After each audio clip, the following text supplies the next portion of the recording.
Is-sitwazzjoni tal-COVID-19 f'pajjiżna qed tkun ta' tħassib kbir għal bosta speċjalment għal dawk li għandhom qaraba u ħbieb li huma vulnerabbli. Tul il-programm ngħiduha kif inhi fuq Net FM il-preżentatur John Bandi qasam l-esperjenza tiegħu fuq kif ommu mardet bil-coronavirus u tinsab bħalissa rikoverata fid-dar tal-anzjani fejn tgħix. Ommi kienet qiegħda ġoddar fil-home fejn tgħix, tranquilla, fejn suppost kienet protetta, imma ħadet inturtament il-virus tal-COVID.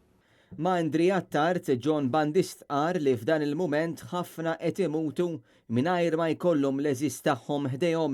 L-iktar ħaġa kattiva li għamel il-virus tal-COVID-19 u li firet lin-nies. Fl-intervista huwa semma kif bosta huma dawk li ta' kuljum jispiċċaw iċemplu lil qrabathom biex jaraw kif huma għaliex dan ikun l-uniku mezz ta' komunikazzjoni. Imma titħares lejn l-istampa kollha.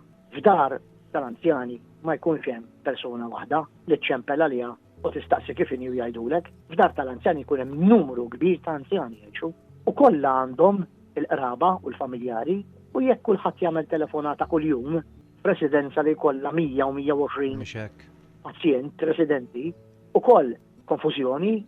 John Bandi ringrazzja lil ħaddiema kollha fis-settur tas-saħħa fil-waqt li appella għal kawtela biex b'kull azzjoni li nieħdu naħsbu f'dawk l-aktar vulnerabbli li qed ibatu s-solitudni anki fl-aħħar mumenti ta' ħajjithom.